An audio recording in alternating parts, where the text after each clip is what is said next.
Hey friends, it's Peggy Hall from thehealthyamerican.org. I wish I could be there with you live, but I'm so grateful that I can send you this special message.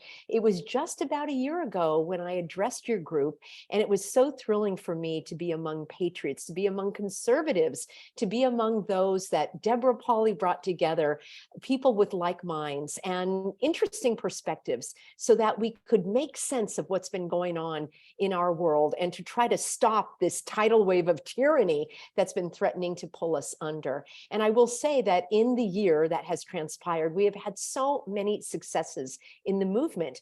My husband, Pastor David, and I, for example, have helped tens of thousands of individuals save their jobs without being coerced into taking the jab. Now, everyone should have the right to do what's right for them, but it was so troubling to me to hear that people were being discriminated against, harassed, intimidated, threatened with being put on unpaid leave or just being fired because of their religious beliefs. And we have seen time and time again that the idea of your freedom of expression, not only just freedom of speech, but your freedom to worship the way that you desire and how you desire and when you desire, all of that is being stripped in the public square. We've seen it in the military, we've seen it in schools, we've seen it in large and small companies, and we are seeing it in the medical settings as well. So the work that we do at the Healthy American is based on three principles, and you are living those, you are embodying those right now. And those principles are education, connection, and action. I usually put connection first because I think it's so very important to be connected with like-minded people. That's why groups like this exist, so that you know that you are not alone. You can share ideas, you can share problems, you can find remedies. So whenever I am faced with a problem, the number one thing I ask myself is, who can I connect with?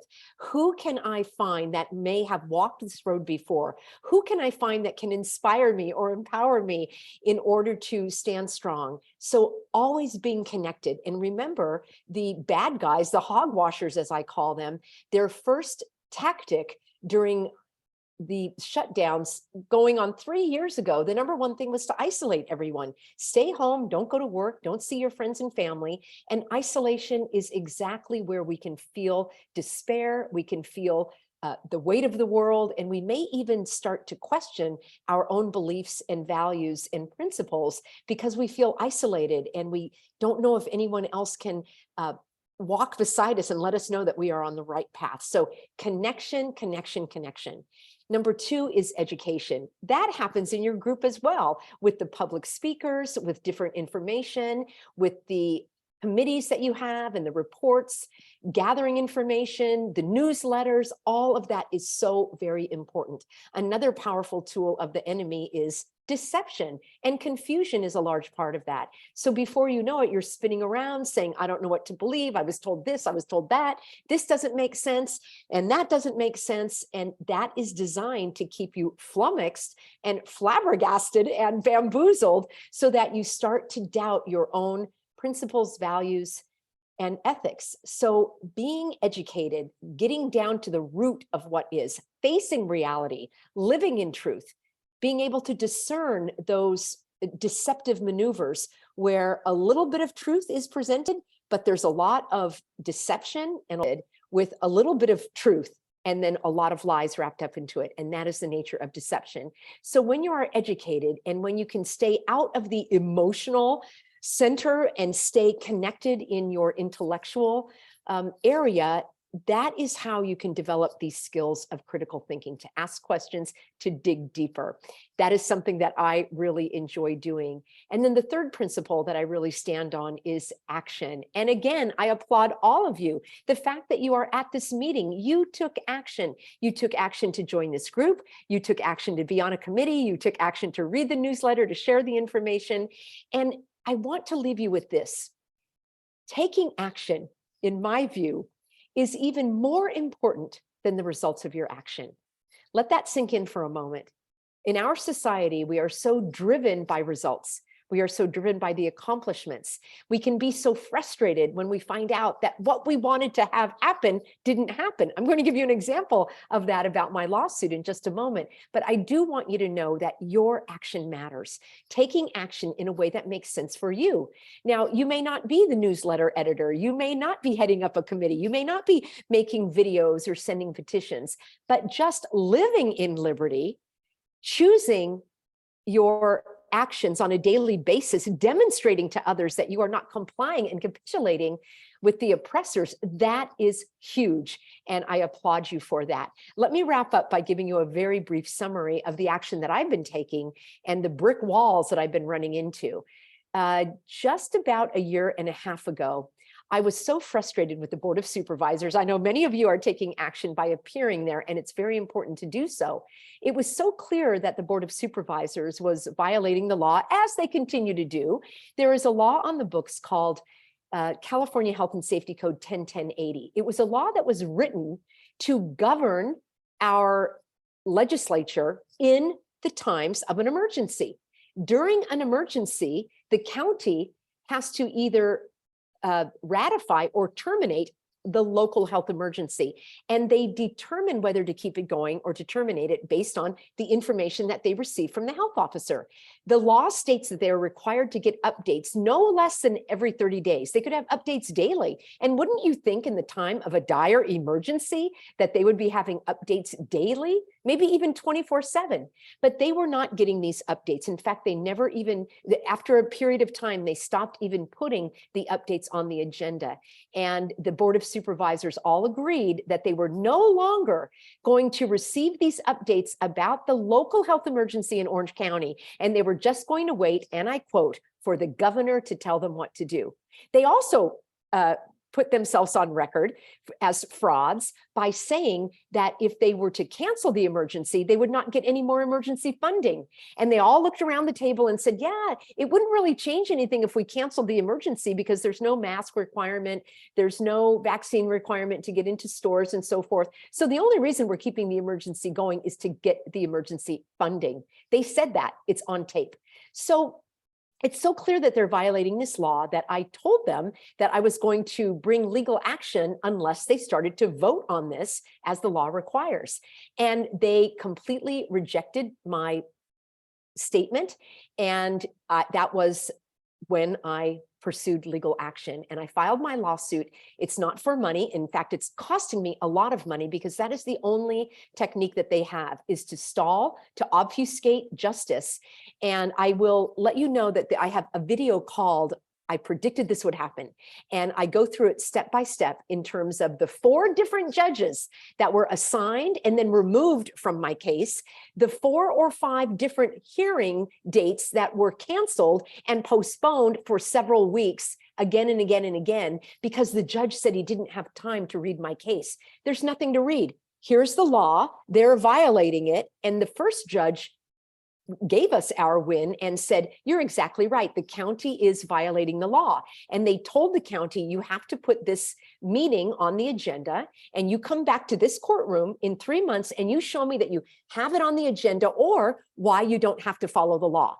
That's where we are. And every time we go back to court, there's a new judge assigned. And that judge says, oh, this is far too complicated for me to understand. I didn't have time to read it. We're going to put this out another 6 weeks. You know, and I know that they have already lost. If they were able to face the music, if they actually had any validity to their argument, which is, well, the governor tells us what to do. Friends, this is even a bigger issue than just putting the item on the agenda. This is giving over their legislative duties, their ministerial powers to the governor. No governor has the authority to make a law. No governor has the authority to tell a legislative body what to do, period. That is not in his ability, that is not within his legitimate authority. And that is why this lawsuit is so very important. Now, I'm not asking for any money from the county, but it is costing me money to continually go to court and be represented. It should have been a done deal. It's called a writ of mandate. It is a petition. I presented it to the judge. He should have signed it that day, ordering that county to put the item back on the agenda. End of story. The county should have done that. They could have done it quietly without any fanfare, but instead they doubled down in an attempt to bleed me dry, not only psychologically, which is why I'm not facing you today, because I've had, unfortunately, a health setback with some nerve pain that my holistic MD believes is because of the stress of this lawsuit. So because of that, I have cut back on my travel and my personal appearances for several months until I'm back up to speed. But I do want to let you know that I am marching this all the way to heaven. If you are able to support me, even $3, $5 would go a long way toward being able to fund this lawsuit. And the last hearing should be on February 27th. Now, isn't that interesting? Because the governor has declared that he will terminate our state of emergency, which is different than the local health emergency. He's going to terminate the state of emergency on February 28th. So don't you think that this county is going to push this out until February 27th? By the way, the last judge we had said, you know, I am acting on behalf of the county. Oh, I mean, excuse me, I didn't mean to say that. Okay, that's on the record that he said. So my conclusion is that the county has been pressuring these judges not to declare that we are right and that the county is wrong. And then when the governor says the emergency is over, the county will say, oh, the emergency is over. Okay, we're all done. It still does not reduce their guilt and their culpability, because the judge still needs to rule on the question that we put before the court. And here's the simple question. Does the government have to follow the law that was written in an emergency during an emergency? That's what we're asking. Or is the law, is that just words on a piece of paper that can be changed at a board chairman's whim? That is the question. And we will get a declaratory judgment. And I hold a vision of complete victory. In fact, in the video that I have, that I would love for you to see, called I Predicted This Would Happen, I have already forgiven the Board of Supervisors. I have forgiven the attorneys, the county attorneys. I've even forgiven the health officer, because I know in their heart of hearts, they are grateful for the legal action that I'm taking, because I am standing up for their rights and their children's rights and their grandchildren's rights. I am standing up for the freedom and the rule of law in this country. That is what this lawsuit is about. The local health emergency is separate from the state of emergency. A state of emergency can only exist if there are enough counties in an emergency. And that is why we've been working so hard for the county to legally and legitimately declare the termination of this local health emergency. I thank all of you who can help me. It's very simple. If you would like to, it's over at thehealthyamerican.org, and you can click on the red donate button. Every single penny goes toward this lawsuit.